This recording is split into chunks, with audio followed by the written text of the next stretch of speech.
Hello दोस्तों, आज हम एक्सप्लेन करने वाले हैं हाल ही में आई मूवी शर्मा जी की बेटी। तो बिना देर किए ही हम इस मूवी की स्टोरी को शुरू करते हैं। तो दोस्तों, अगर आप इस चैनल पर नए हैं तो लाइक और सब्सक्राइब जरूर कीजिएगा। दोस्तों, मूवी की शुरुआत में हमें 3 शर्मा की फैमिली से इंट्रोडक्शन करवाया जाता है, जिनमें से एक पहले ज्योति शर्मा और उनकी बेटी स्वाति शर्मा। ज्योति कोचिंग सेंटर चलाती थी जिसमें वो टीचर थी। पिछले कई सालों से यह काम कर रही थी। उनकी बेटी स्वाति 2 महीने में वह 14 साल की हो जाए। इसे बस एक ही चिंता थी कि उसका पीरियड क्यों नहीं आ रहा था, उसमें कोई प्रॉब्लम तो नहीं है। इसके बाद वह दिखाया जाता है डॉक्टर को। किरण, जो कि पहले शर्मा जी को पटियाला से मुंबई 1 साल पहले शिफ्ट हुई थी, वह अपने पति विनोद और बेटी गुरवीन के साथ ही रहती थी। किरण असल में एक हाउस वाइफ थी जिसे लोगों से बात करना बहुत ही मिलना जुलना काफ़ी पसंद था। अब मुंबई जैसे शहर में लोगों के पास टाइम नहीं रहता। उसके पास बात करना तो छोड़ो, पल भर के लिए रुकने का भी टाइम नहीं रहता है। इस तरह से देखकर हाउसवाइफ किरण को काफ़ी अजीब सा लगता था, क्योंकि घर के कामों से अलावा उसके पास कोई और काम नहीं था। इसलिए वे सब बातें करना चाहती थी। किरण की बेटी गुरवीन की बातें करे तो स्वाति की काफ़ी अच्छी दोस्त थी। दोनों एक ही स्कूल में पढ़ते थे। गुरवीन को हमेशा अपने बालों को लेकर काफ़ी शिकायत रहती थी।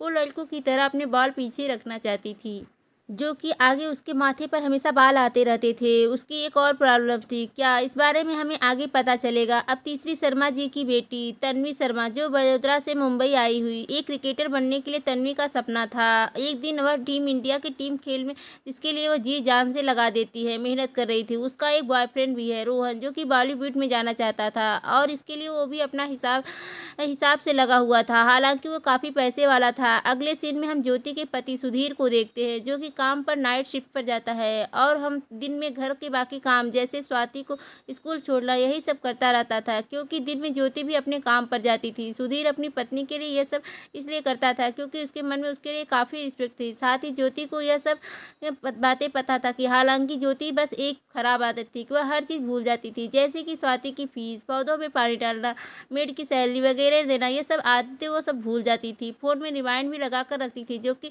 हमेशा बजते रहे। फिलहाल स्वाति की बात करें तो जैसा कि मैंने आपको बताया था कि उसे बस इसी बात की फिक्र रहती थी कि उसने कभी प्यूबर्टी हिट नहीं करी है। ये सारी बातें वो अपने दोस्त गुरवीन से शेयर करती है। वह गुरवीन, जिसके अंदर न जाने क्या क्या चलता रहता था, उसे देखकर ऐसा लगता था कि वो अपने आप से खुश नहीं है।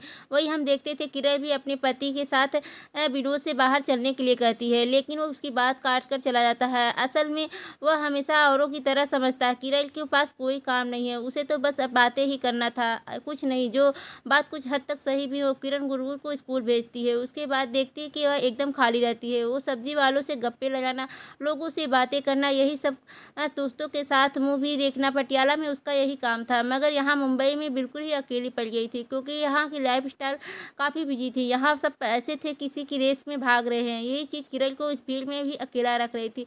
उस तरफ रोहन भी लगा हुआ था, उसे किसी भी तरह से ब्रेक जल्द से जल्द मिल जाए। ऐसे तो वो तन्वी से बहुत प्यार करता था, पर वो चाहता थी तन्वी एकदम नॉर्मल लड़की बनकर रहे। इसलिए उसे नहीं पसंद थी कि तन्वी लंबे लंबे ट्रेनिंग सेंसेस की उसकी हैवी डाइट हो। जो चाहता था कि तन्वी बस एक नॉर्मल लड़की की तरह मेरे साथ रहे।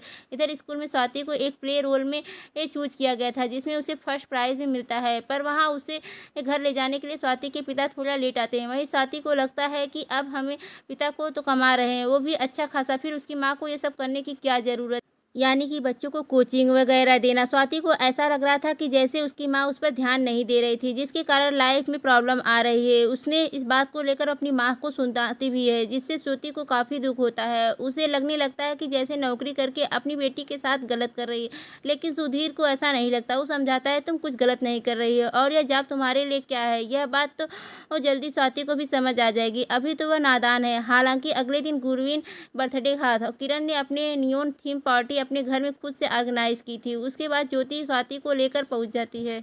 यहाँ ज्योति की मुलाकात किरण से होती है और इस दौरान बातों ही बातों में ज्योति को पता चलता है कि यह सब किरण ने अकेले ही किया है। तो किरण को एक फर्स्ट या छोटा सा हाउस करने के लिए कहती है, जो चीज़ किरण भी करना चाहती थी, पर उसे किसी ने आज तक ऐसा आइडिया नहीं दिया था। तो बस फिर क्या था, अगले ही दिन किरण तैयारियों में लग जाती और वह काफ़ी मेहनत करके एक खास पार्टी अरेंज करती है, लेकिन उसमें तो कोई आता ही नहीं। इधर तन्वी और रोहन का रिश्ता भी धीरे धीरे फीका पड़ता जा रहा था और वही गुरवीन उसे तो बस अपने बाल लड़कों की तरह पीछे करने का मन करता रहता था, क्योंकि उसे महसूस होता था कि वह एक गेग है। लेकिन इस बात को किससे कहे कि ये सब उसे बिल्कुल भी समझ नहीं आ रहा था। आगे किरण को दिखाया जाता है कि इसे जिसे अचानक से याद आता था कि आज उसकी शादी की सालगिरह है, तो वह बढ़िया से रेडी सेडी होकर अपने पति के सरप्राइज करने के लिए उसके ऑफिस मिलने के लिए पहुंच जाती है। लेकिन वहां पर उसका पति नहीं होता है। तो किरण को पता चलता है। विनोद रोज एक होटल के रूम में जाता है। किरण तुरंत उस होटल के में पहुंच जाती है, जहां वह अपने पति को देखती है, किसी लड़की के साथ देखती है। लेकिन यह बात विनोद को नहीं पता चलता है। लेकिन इसी पॉइंट पर किरण को एकदम से टूट ही जाती है। उसे समझ नहीं आ रहा था कि वह आगे अब क्या करेगी। इस पर वह मर जाने का मन नहीं कर रहा था। इसके बाद वह हम तन्वी को देखते हैं, जिसे रोहन से बताता है कि उसे बॉलीवुड में पहला ब्रेक मिल गया है। यह बात सुनकर तन्वी बहुत खुश होती है। उसके बाद साथ ही रोहन यहाँ तन्वी की शादी के लिए प्रपोज कर देता है। अब यह तन्वी इतनी जल्दी यह सब नहीं चाहती थी, पर वह रोहन से बिना अपने दिल की बात कहे उसका प्रपोजल स्वीकार कर लेती है। असल बात तो यह थी कि उसे बस अपने लक्ष्य, अपने सपने पर ध्यान देना था, इसलिए वह उसके साथ कंप्रोमाइज़ नहीं करना चाहती थी। लेकिन वह रोहन से कुछ कर नहीं पाई। फिर हम देखते हैं कुछ ही दिनों में तन्वी और रोहन की इसी बात को लेकर बहस हो जाती। असल में रोहन चाहता था कि तन्वी क्रिकेट वगैरह छोड़कर आराम से उसके साथ सेटल हो जाए, पर तन्वी ऐसा करने के लिए बिल्कुल तैयार नहीं होती। अगले दिन रोहन तन्वी को जब स्टेडियम में से ले जाने के लिए आता है, वह पहली बार उसे खेलते हुए देखता है। यहाँ उसे समझ में आ जाता है कि तन्वी को सपना उसके लिए कितना ज़्यादा इम्पोर्टेंट।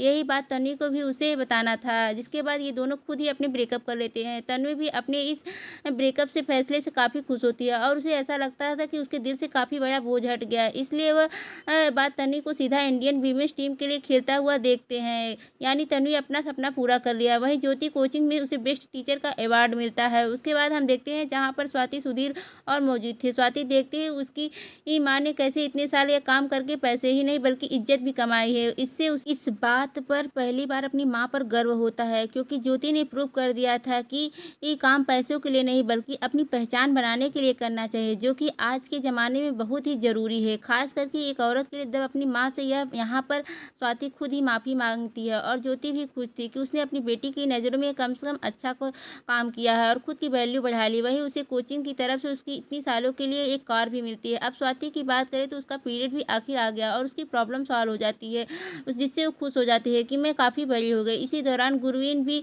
उसे बताती है कि उसे एक बॉय सेक्सुअल और उसे एक लड़के नहीं बल्कि लड़कियां पसंद है। गुरवीन की इस बात पर स्वाति कहती है कि इसमें क्या हुआ, तुम्हें भी अपनी माँ से इस बारे में बात करना चाहिए, वो तुम्हें ज़्यादा अच्छे से समझ सकती है। तब गुरवीन स्वाति के कहने पर डरते हुए अपनी माँ यानी कि किरण से ये सब चीज़ें बताती है, जो कि अपने पति के एक धोखे से काफ़ी परेशान थी। इसके बावजूद वह अपनी बेटी से कुछ नहीं, क्योंकि वह एक माँ थी। इसके लिए एक माँ को अपने बच्चे के बारे में उससे ज़्यादा पता होना चाहिए। या कि किरण को गुरवीन के बारे में पहले से ही जानती थी कि बस अपनी बेटी को एक ही बात कहती थी कि वह खूब पढ़े लिखे आगे बढ़े, ज़िंदगी में खुलकर जिए, इसके अलावा मुझे तुमसे कुछ और नहीं चाहिए कहना। साथ ही वो अपनी बेटी के बालों में लगाने के लिए जेल भी देती थी ताकि उसके बाल पीछे रह पाए। यानी अपनी माँ की इन बातों से गुरवीन काफ़ी खुश हो जाती, उन्हें गले से लगा लेती। इसके बाद किरण इसी एक्सीडेंट के बारे में विनोद से कहती है, जिस पर विनोद कहता है कि तुम मुझे बिल्कुल पसंद नहीं थी, इनफैक्ट मुझे तो शादी भी नहीं करना था, मुझे नहीं पसंद थी ये शादी की जिम्मेदारी। यह सब सुनने के बाद किरण एकदम टूट जाती है। इस रिश्ते की रबड़ की तरह खींचने के बजाय प्यार से विनोद को डिवोर्स दे देती और कहती है